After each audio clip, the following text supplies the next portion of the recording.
Welcome everybody to the Employment Services Show. My name is Rana Kodahi and I'm going to be your host for today. I would love to introduce my special guest, Adam Stone. Now, Adam is a team leader of the Salvation Army's Smart, Skilled and Hired program. And this program is a New South Wales government initiative to help young people overcome employment barriers. Now, Adam has spent 12 years previously before Employment Services as a franchisee running teams in hospitality and has extensive leadership experience. So welcome, Adam. Thanks, Rana. Thank you so much for having me. It's a pleasure to have you. And so I'm just going to ask you, my first question is always just tell us very briefly about yourself.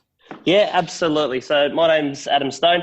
I'm the team leader, as you said, of the Salvation Army Employment Plus Smart, Skilled and Hired program. So I help a team of recruitment professionals help young people on their journey to employment. We work in areas from the Central Coast, the Hunter Valley, Newcastle, right through to Port Stephens, and it's a real privilege to be able to be working in our own communities to help young people on their journey, and the impact that we're able to have in young people's lives and therefore the community as well is priceless. So it's a real pleasure. Perfect. And I can just imagine how rewarding it would be for you and the impact you guys are making all across 100%. Your region. So Adam, my next question is, I'm very curious. I kind of know how you got into employment services, but I really like your story. And I just want to know if you can tell our audience how you got into employment services. Yeah, absolutely. So as you mentioned, I spent 12 years working throughout the hospitality industry, and I've been in contact with employment service agencies over the course of time. And I guess from my time within restaurants, I've already had an understanding of what the industry is and what it can provide, not only local people but local business as well. So as I was moving around and travelling and doing some consult work around the country, I had a real need and desire to come back home and work back within my own community. So I believe things happen for a reason, and it was excellent timing to work with the Salvation Army Employment Plus. So that's kind of how I ended up working within Employment Services, and I've been involved with Employment Plus now for 2 years, and it's been wonderful. That's great. So just to kind of recap, you were hiring people from employment services, job absolutely. seekers that were unemployed, and you gave them a chance. So I'm just going to ask you kind of, as an employer, because we understand sometimes, people don't want to hire young people or people with gaps or people with disabilities. What made you so open-minded to giving? Was it the employment consultant that was good at selling the job seeker, or was it, you being open-minded? I guess there's a number of different factors, and a lot of it comes down to timing and having the ability to sit down and listen to what's being said in front of us. So if talking about consultants contacting me in an employer sense was really about where my focus was at that point in time. And if I was it was a time during which I was in operation, that I wouldn't have a lot of time to really focus or absorb what was being said. But if it was at a time where it might be a downtime in the restaurant or between service peaks, then I'd obviously have a lot more time to sit down, listen and appreciate what was happening. So I guess it came down to a combination of different things. Okay, perfect. And so I wanted to ask you, because this is something that a lot of employment practitioners struggle with, it's reverse marketing, that dreaded term, reverse marketing. And for people that don't understand this term who are outside of the industry, it basically means employer prospecting. Now, what are the top 3 tips you would give for marketers and employment consultants in the industry when it comes to reverse marketing? Yeah, absolutely. Well, first off, I think before actually looking at being able to go out and start a conversation, we always need to start with the end in mind and focus on communicating with purpose, I guess. So understanding the individual needs of the client or the participant or the job seeker are paramount to knowing where your conversation is going to to be and where it's going to go. So I think I just touched on probably what my first one would be making contact at an appropriate time for the business or the decision maker, because we appreciate that employers are going about their operation and that's their core function. Sometimes it's not appropriate to call when it's convenient for ourselves or the consultant. It's most appropriate to call when the business has an opportunity to listen. I guess the second point that I would probably make would be to let your intention known as early on as possible. And what I mean with that is not so much about the hi, how are yous and the small chat, because at the end of the day, time in business is valuable and we appreciate time. So making sure that the conversation is quick, precise and to the point is very important. And then the third thing that I would probably say, or the tip that I would give, would be to try and warm up your lead as much as possible. We only know what we know. So that's why talking to people inside the industry, outside the industry, when you're out talking to other businesses, networking events are fantastic ways to really build and foster relationships that help give yourself credibility in a conversation. So there's a very big difference between someone talking to you that knows you and somebody talking to you that doesn't know you. So I guess trying to warm up that lead as much as you possibly can would be my number one tip. Okay, perfect. I love your advice. So just to recap for those that are listening, number one is well, you said firstly to start with an end in mind and communicate with purpose, which is so important. And then you said, number one, make appropriate time. That's definitely important because you don't want to get people at the wrong time. Let your intention be known as early as possible. That is also critical because you don't want to sit there small talking and making people feel tricked that you're trying to be their friend.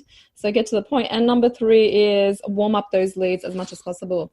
So yeah, I love it. Now, moving on to my next question, Adam, is if you can tell us of a success story, either you yourself or from someone from your team, where you changed someone's life, a job seeker's life.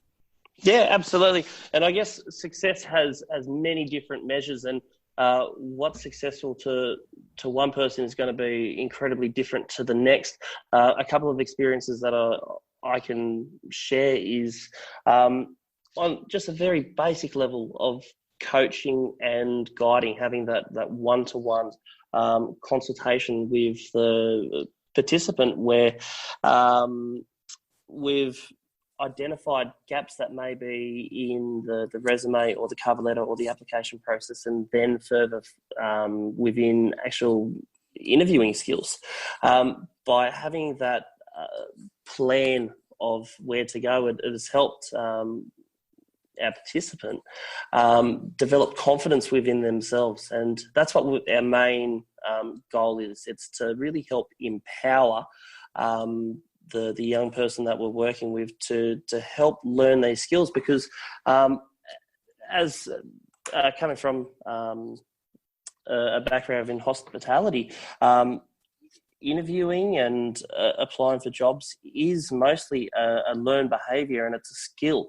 It's not something that as humans we naturally have the awesome ability to go out and do. So that's probably the real great part about being able to see the journey between providing advice and coaching and watching that confidence grow, whether it's role-playing in mock interviews, for example, and then seeing the end result of, well, I've got a job now, and then sustaining employment further from that. So, look, they're probably the little wins that we take day in, day out, and they're such a pleasure to watch. That's brilliant. I'm just so for everyone to know, I'm muting my my microphone because there's construction happening, which I didn't plan for. So yeah, I'm trying to be as quiet as possible. So I love what you said. Something like an insight for me when you were talking is interviewing and applying for jobs is a learned behavior and skill. Yeah, I think so. Absolutely. Yeah. So I mean, that's brilliant. Thanks for sharing that. What I'm going to ask you, the next one is, what are some myths and misconceptions when it comes to hiring people the job seekers, because we know there's a lot of people with gaps. They've been unemployed for many years due to circumstances, and there's a lot of what do you call it, prejudice towards people with employment gaps. So what are some of the myths and misconceptions about these people, and what advice would you give to employers when it comes to hiring? I would probably say the biggest misconception that I have seen, and again, it's interesting because I've been on both sides of the fence, is probably that the participant or job seeker is not a suitable candidate because they have somebody advocating on their behalf, is probably the biggest misconception. As people, we all have different stages of life, and sometimes we're in a really, really good place and sometimes we're not. And it can be very difficult individually when we're applying for positions or attending interview after interview and the result just isn't there. And I think that's probably where within our space, that's where advocacy is the most important part, because we want to try and help make those connections within the community so we can connect local people to local jobs. And that's the advice that I'd probably give would be to listen where possible. We appreciate that time is precious, and I know that personally firsthand. So I guess from there, just because there's someone advocating on someone else's behalf doesn't necessarily mean that they don't have the skills or the confidence to perform the actual task. It's just that we're with providers like ourselves are in place to help people give a hand up. I really like that, especially the hand up. And I've come across that when I worked in employment services, where the employer's like, what's wrong with them? Why can't they get on the phone? And I say, well, these people are registered for recruitment companies that charge thousands of dollars, and these recruiters are making the same calls on their behalf. So it's just that's the nature of the job, to do this. Yeah, absolutely. And I think that's a really important part about an important part of why we do what we do.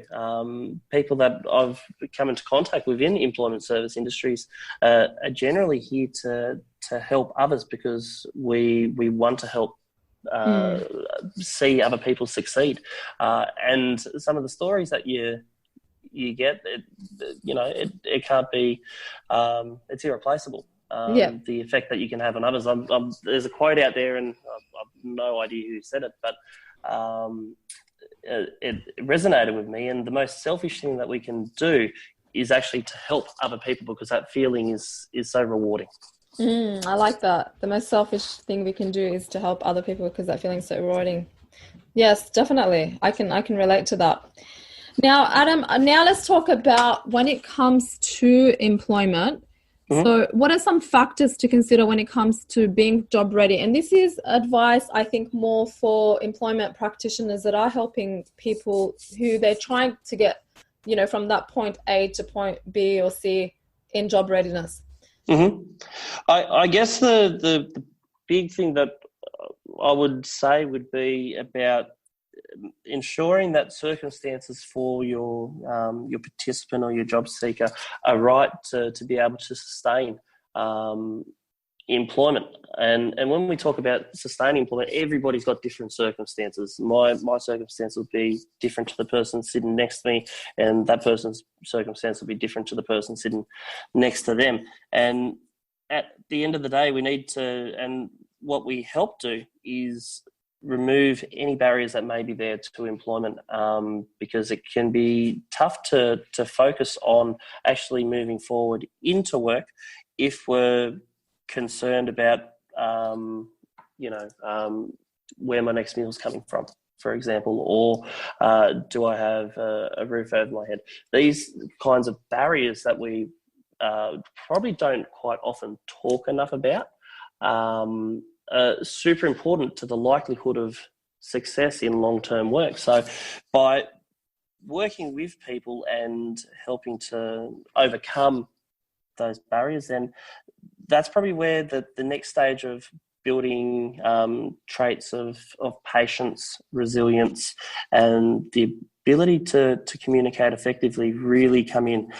So it can be a journey to go from point A to point B, and sometimes it might be point A, point B, C, D, so on and so forth. But that's probably the big part about what we do, because it is, everyone's got their own individual circumstances working on that path forward. So I guess at the back end of it, it would be the ability to continue moving forward. That's the biggest part of being the term job ready. I like that. The ability to continue moving forward. And yeah, some people have to take smaller steps or bigger steps. Everybody's on their own journey. And it's just having that, as you said, like having that empathy to understand that having a roof over my head is probably more important at the moment than finding a job, and being able to understand that, because some employment consultants may not understand that. It's just like, you need to get into a job, and that's just how things are. Yeah, absolutely. But I guess we only know what we know, and taking the time to talk and understand where other people are in their journey is the most important part, so that way we can act accordingly and support accordingly as well. Yeah, definitely. Now, Adam, my last question is, and now you've got a lot of experience, you've helped lots of people into work. Your job is not only to reach out and get these people in front of employers and be able to market, but your job is also to help them with, whether it's motivation, their employability skills, it's their communication skills, it's referring them to the right, to the right programs. So I'm saying that I believe that you are the expert in employment and helping people. So what advice would you give to a job seeker, whether they're on the employment services on welfare or whether they're just in between jobs? What advice would you give these people when it comes to when they're losing hope? Yeah, absolutely. And I think that's hope is such an important thing. It's what helps us drive forward and keep motivating. I would suggest that, and I fully understand the frustration of when you're applying and you're out there and you're talking and you're just getting no traction in trying to gain an interview. I guess the big thing is to not focus on the things that we can't control and focus on the things that we can control. That's for myself personally been the best way that I find that I can move forward if I'm in the middle of a storm or a tough season.